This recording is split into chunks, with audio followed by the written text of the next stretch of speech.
High court के फैसले पर रोक लगना एक जोरदार तमाचा है कुलदीप सिंह सेंगर जैसे लोगों पर और उनके समर्थन में जितने भी लोग खड़े रहे, सरकार, प्रशासन, सिस्टम, महिलाओं को भी देखा। I support Kuldeep Sengar, shame on you. फैसला आ चुका है, धन्यवाद करते हैं। जी हां दोस्तों, आखिरकार वही हुआ जिसका पूरे देश को इंतजार था। सुप्रीम कोर्ट ने रद्द कर दी भारतीय जनता पार्टी के पूर्व विधायक कुलदीप सेंगर की जमानत। हाईकोर्ट के फैसले पर लगा दिया स्टे। उन्नाव पीड़िता की सुप्रीम कोर्ट में पहली जीत। स्वागत है आप सभी का। आप देख रहे हैं द राजनीति का विशेष सेगमेंट खबर और विश्लेषण। मैं हूं जब्बार खान। दोस्तों, उन्नाव पीड़िता के मामले में और भारतीय जनता पार्टी के पूर्व विधायक कुलदीप सेंगर के मामले में सुप्रीम कोर्ट ने आखिरकार जो लोग उन्नाव पीड़िता के साथ में खड़े होकर फरियाद कर रहे थे, जो लोग दुआएं कर रहे थे कि पीड़िता को इंसाफ मिले और कुलदीप सेंगर जैसे जघन्य अपराधी को जेल की सलाखों के पीछे ही सड़ना पड़े, ऐसा लग रहा है कि शायद ऊपर वाले ने भी उनकी दुआएं सुन ली, क्योंकि सुप्रीम कोर्ट में इस मामले की अब से थोड़ी देर पहले जो सुनवाई हुई, उस सुनवाई में सुप्रीम कोर्ट ने एक झटके में उन्नाव के पीड़िता को इंसाफ दिलाते हुए पहला कदम उठा लिया। और भारतीय जनता पार्टी के पूर्व विधायक, जिसके ऊपर जघन्य अपराध के कई सारे केसेस हैं, इस पूरे मामले में सबसे पहले उसकी जमानत खारिज की, रद्द की, और उसके बाद में दिल्ली हाई कोर्ट के उस फैसले को स्टे कर दिया, जिस फैसले में दिल्ली हाई कोर्ट ने कुलदीप सेंगर को मिली हुई उम्र कैद की सजा पर स्टे कर दिया था और जमानत दे दी थी। पूरा देश बदहवास सा हो गया था कि आखिर दिल्ली हाई कोर्ट ऐसा कर कैसे सकता है। मगर दोस्तों, अब से थोड़ी देर पहले ही दिल्ली हाई कोर्ट के फैसले पर सुप्रीम कोर्ट ने रोक लगा दी।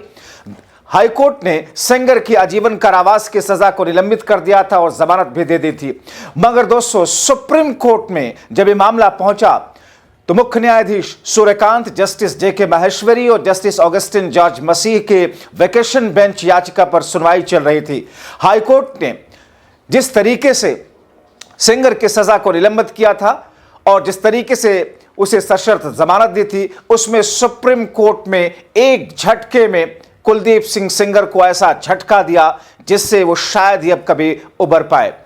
दोस्तों, सीबीआई की ओर से पेश सॉलिसिटर जनरल ने सुप्रीम कोर्ट में जिन सवालों का जवाब दिया, उसे सुनकर के सुप्रीम कोर्ट पूरी तरीके से कन्विंस हुआ। पेनिट्रेटिव सेक्सुअल असॉल्ट अपने आप में एक स्वतंत्र अपराध है। धारा 4 सजा का प्रावधान करती है। संशोधन के बाद कुछ परिस्थितियां ऐसी हैं जिनमें यह अपराध गंभीर, एग्रेवेटेड माना जाता है। ऐसी श्रेणियों में वो मामले आते हैं जहां अपराध करने वाला व्यक्ति पीड़ित पर प्रभुत्वशाली या प्रभावशाली स्थिति में होता है। सीबीआई की ओर से सॉलिसिटर जनरल तुषार मेहता ने कहा, एक बच्ची के साथ हुए बलात्कार का भयावह जघन्य अपराध जैसा मामला है। इस मामले में भारतीय दंड संहिता यानी कि आईपीसी की धारा 376 और पॉक्सो अधिनियम की धाराएं 5 और 6 के तहत आरोप तय किए गए थे, जिसे हाई कोर्ट ने स्टे किया था। दोस्तों, सुप्रीम कोर्ट में जिस किस्म की बहस हुई और जिस तरीके की दलीलें दी गई उन्नाव पीड़िता की तरफ से, जाहिर तौर पर वह अपने आप में दर्शाता है कि उस फैसले की बुनियाद पर हाई कोर्ट को सजा तो निलंबित करना ही नहीं था, मगर हाई कोर्ट ने कर दिया था। इसीलिए सुप्रीम कोर्ट ने कुलदीप सिंह सेंगर की जमानत को रद्द किया। उसकी हाई कोर्ट के जरिए जो सजा पर रोक लगी थी, उस पर भी स्टे लगा दिया। सीबीआई की ओर से एसडी तुषार मेहता ने कहा कि बहुत ही भयानक रेप नाबालिग का हुआ। हाईकोर्ट ने आईपीसी के सेक्शन 376, पॉक्सो के सेक्शन 5 पर गौर नहीं किया। इस पर जस्टिस जेके माहेश्वरी ने कहा कि सेक्शन 376 पर विचार किया जा चुका है। एसडी मेहता कहते हैं कि हाईकोर्ट ने कई पहलुओं पर गौर नहीं किया, जबकि एक नाबालिग पीड़िता का मामला है। एसडी तुषार मेहता ने कहा कि सेंगर को 2 मामलों में दोषी करार दिया गया और घटना के वक्त में पीड़िता की आयु 16 साल से भी कम थी, 15 साल 10 महीने की थी। इस दोष सिद्धि के विरुद्ध अपील अभी भी लंबित है। उन्होंने कहा कि दोषी करार देने की वजह स्पष्ट थी और ये जघन्य अपराध एक पब्लिक सर्वेंट ने किया। सीबीआई ने तथ्यों और सबूतों के साथ ही यह साबित भी किया है। दोस्तों, मामला जिस तरीके से 2017 में आया और उसके बाद की पूरी जर्नी, इस न्यायिक प्रक्रिया को आपने देखा, लेकिन हाल में जिस तरीके से दिल्ली हाईकोर्ट ने इस पूरे मामले पर कुलदीप सिंह सेंगर को पब्लिक सर्वेंट ना मानते हुए पॉक्सो की उस धारा को कंसीडर ना करते हुए जिस तरीके से उसे जमानत दी इस जघन्य अपराध में, जिसे उम्र कैद की सजा मिली थी, जिसे 30,000 कोर्ट ने सिर्फ सजा उम्र कैद की ही नहीं दी थी बल्कि 25 लाख रुपयों का जुर्माना भी लगाया था।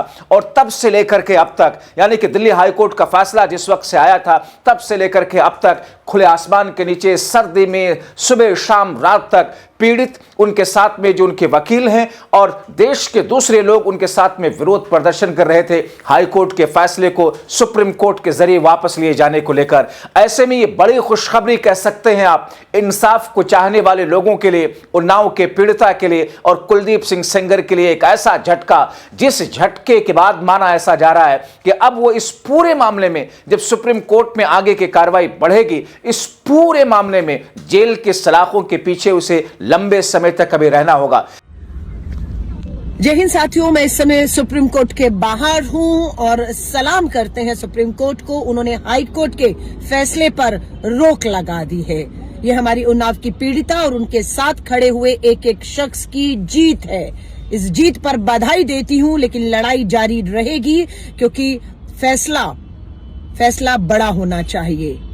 हाईकोर्ट के फैसले पर रोक लगना एक जोरदार तमाचा है कुलदीप सिंह सेंगर जैसे लोगों पर और उनके समर्थन में जितने भी लोग खड़े रहे, सरकार, प्रशासन, सिस्टम, महिलाओं को भी देखा। I support Kuldeep Sengar, shame on you. फैसला आ चुका है, धन्यवाद करते हैं। उन न्याय की उम्मीद को जिंदा रखा है और पीड़िता को हिम्मत और ताकत मिली है इस लड़ाई को आगे जारी रखने की। हाई कोर्ट के फैसले पर सुप्रीम कोर्ट का फैसला की स्टे मिल गया है, यानी कि उसकी सजाएं, उसका जो गिरफ्तारी है, वो जो जेल के पीछे है, यूं ही बने रहेंगे। कुलदीप सिंह सेंगर सावधान। जैसा कि आप जानते हैं ये मामला साल 2017 का है, जब उत्तर प्रदेश के तत्कालीन विधायक कुलदीप सिंह सेंगर, जो कि भारतीय जनता पार्टी का विधायक था, उन्नाव जिले के एक नाबालिग लड़की के साथ में दुराचार करने, दुष्कर्म करने का आरोप लगा। 2019 में दिल्ली के ट्रायल कोर्ट ने कुलदीप सेंगर को बलात्कारी दोषित ठहराते हुए उम्र कैद की सजा सुनाई। पीड़िता के पिता के हिरासत में मौत, गवाहों को प्रभावित करने के मामलों में भी सेंगर को दोषी ठहराया गया। यानी कि सिर्फ एक नाबालिग के साथ दुष्कर्म ही नहीं बल्कि उसके परिवार के साथ में, उसके परिवार को रोड एक्सीडेंट में जिस तरीके से खत्म करने की कोशिश की गई और सिर्फ पीड़िता उसमें बची थी। उसके पिता के कस्टोडियल डेथ जिस तरीके से हुई, जिस मामले में भी उसे दोषी ठहराया गया था। 23 नवंबर को दिल्ली हाई कोर्ट ने सेंगर की अपील लंबित रहने तक सजा लंबित कर दी और सशर्त जमानत दी थी, जिसमें काटी गई सजा यानी कि जो 7 साल 5 महीने और कानूनी आधारों का हवाला हाई कोर्ट ने दिया था। मगर 29 दिसंबर के इस वक्त का इंतजार पूरे देश को था, न्यायप्रिय लोगों का था। हालांकि दोस्तों, ताज्जुब इस बात पर है कि अभी एक दिन पहले जब लगातार दिल्ली हाई कोर्ट के बाहर पीड़िता और उसके लोग विरोध प्रदर्शन कर रहे थे, वहां पर कुछ भगवाधारी लोग, जिसमें महिलाएं भी थी, वो वहां पर आ गई। आई सपोर्ट कुलदीप सेंगर के नारे लगाने लगे, हाथों में तख्तियां, पोस्टर, बैनर लेकर के। आप सोचिए कि जिस देश में महिलाओं को पूजा जाता है, जो महिलाएं घरों में मां, बहन, बहू, बेटी, मंदिरों में देवी की हैसियत रखती है और उनके साथ में ऐसा दुराचार होने के बाद भी कोई महिला किसी भी पार्टी से ताल्लुक क्यों न रखती हो, लोग ये कहते हैं कि भारतीय जनता पार्टी की वर्कर है वो, जो कि गले में भगवाधारी गमछा डाल करके आकर के आए सपोर्ट कुलदीप सेंगर की नारेबाजी कर रही थी। अब सोचिए ऐसी मानसिकता आती कहां से है। मौजूदा वक्त की राजनीतिक स्थितियां जो कुछ हैं, जाहिर तौर पर हर कोई अपनी अपनी सियासी रोटी सेकने और अपने आप को पार्टी के नेतृत्व के सामने दर्शाने की कोशिश अलग अलग ढंग से करता है। लेकिन जिस तरीके से इस पूरे मामले में एक तरफ न्याय की उम्मीद और न्याय की आस में लोग विरोध प्रदर्शन कर रहे थे, दिल्ली हाई कोर्ट के बाहर सुप्रीम कोर्ट से उम्मीद लगाए हुए थे, प्रधानमंत्री से उम्मीद लगाए हुए थे कि शायद इस पूरे मामले में कोई ऐसा समर्थन उनको मिले, लेकिन दिल्ली की भारतीय जनता पार्टी की सरकार की पुलिस उन पीड़ितों को, उन लोगों को जो कि पीड़िता के इंसाफ के लिए कुलदीप सिंह सेंगर को जेल में ही रहने के लिए प्रदर्शन कर रहे थे, उनको पुलिस टांग करके उठा करके ले जाती है। लेकिन सुप्रीम कोर्ट में जब यह मामला गया, चूंकि इस पूरे मामले में पक्षकार सीबीआई था, सीबीआई ने जब इस पूरे मामले को लेकर सुप्रीम कोर्ट की तरफ रुख किया, सबको उम्मीद थी, कानूनी जानकार ये कह रहे थे कि सुप्रीम कोर्ट इस पूरे मामले की सुनवाई करने के बाद पहली फुर्सत में, पहली नजर में हाईकोर्ट के फैसले को रद्द करेगा, हाईकोर्ट के फैसले को स्टे करेगा, कुलदीप सिंह सेंगर की जमानत को खारिज करेगा। और वही हुआ दोस्तों, सुबह से सबकी निगाहें सुप्रीम कोर्ट की तरफ लगी हुई थी।